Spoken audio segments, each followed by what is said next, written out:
Namaste. Welcome to another episode of My India, My Pride series. Under the Solar dynasty, we studied 5 kings Trishanku, Harishchandra, Shibhi, Sagara and Bhagiratha.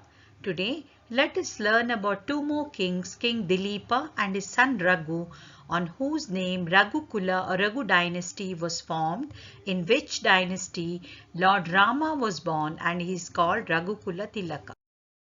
Dilipa was a noble popular ruler who was married to Sudakshina, the princess of Magadha. However, he had no children.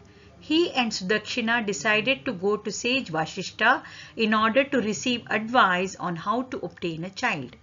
At Vashishta's ashrama, he told the couple that the reason they had no children was because they had insulted the divine cow Kamadhenu. He stated that once when Dilipa was visiting god Indra, he had passed Kamadhenu but not paid any attention to her or respected her.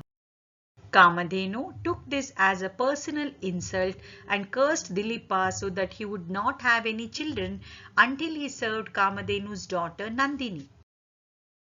Vashishta told Dilipa and Sudakshina that Nandini had to go to Patala to attend a sacrifice of god Varuna.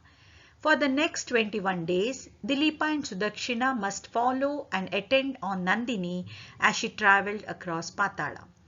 One morning, Nandini went to graze in a forest and as usual Dilipa followed her. However, when Dilipa was focused on the beautiful scenery, a lion jumped out and attacked Nandini. Dilipa aimed his bow and arrow at the lion to fire, but he was paralyzed. The lion told Dilipa that he was the servant of god Shiva and that he had been ordained to protect a divine Devdar Sada tree that had been planted by Shiva's wife Parvati. The lion stated that he was allowed to eat any animal that came near the Devdar Sada tree and so was justifying in eating Nandini. Dilipa fell to his knees and bowed to the lion and begged the lion to eat him instead of Nandini. Suddenly, the lion disappeared and Nandini revealed that she had done this to test Dilipa.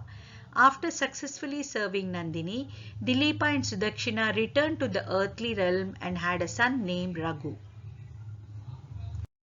Samrat Dilipa wanted to perform 100 Ashwamedha Yajnas.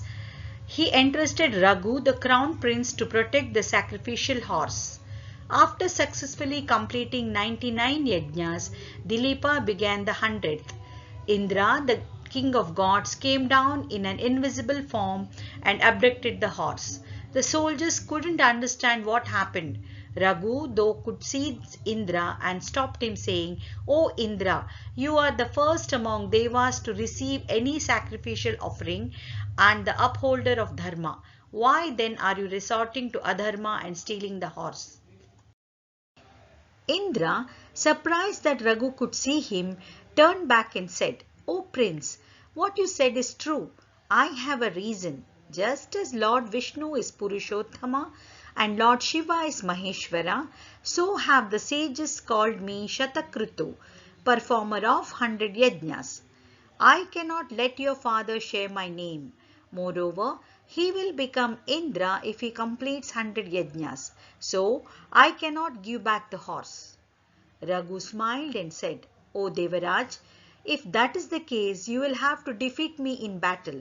Saying this, he stood in Indra's way, armed for battle. Both wanted to win and used Divyastras against each other. Try as he might, Indra could not defeat Raghu. Angry, he picked up his Vajrayudha and hurled it at Raghu. But Raghu was not affected. Indra said, "O Raghu, no one has withstood the power of my Vajrayudha. I am pleased with you. Ask anything you want except the horse." Raghu replied, "O Deva, then let my father receive the fruits of completing the sacrifice." "So be it," said Indra, and left with the horse. Raghu then returned to the Yajnashala. Even before his arrival, Indra's messengers delivered the news of his victory to Dilipa, and Samrat Dilipa beamed with pride and blessed his son. Later, Dilipa crowned Raghu the king and retired for his Vanaprastha. Raghu was also a worthy and just ruler like his father and brought the entire Prithvi under his rule. Raghu, who was the son of King Dilipa and Sudakshina, was the greatest donor. Demands of all the common men as well as sages were met with dignity. Sages and sadhus were respected. He was soft-spoken, kind-hearted and intelligent ruler. On the instruction of his Guru Vashishta, King Raghu performed Vishwajit Yajna and gave all his wealth as dana. After completion of the yajna, when all the wealth was given as dana, sage Kaushta approached him. Raghu asked him, "What should I give you as Guru Dakshina?" Kaushta replied, "Your seva would be sufficient." But King Raghu insisted. Kaushta became furious and he told, "Having learned 14 vidyas from me, you must give me 14 koti gold coins as Guru Dakshina." Raghu, being a man of his word, asked him to rest in his palace and assured him of giving Guru Dakshina within a day. Raghu commanded his army to gear up for invasion to Loka of Kubera on the following morning. When he was heading towards the Kubera Loka, his treasurer came to him and told him that Kubera, by the virtue of fear of Raghu, rained gold coins last night.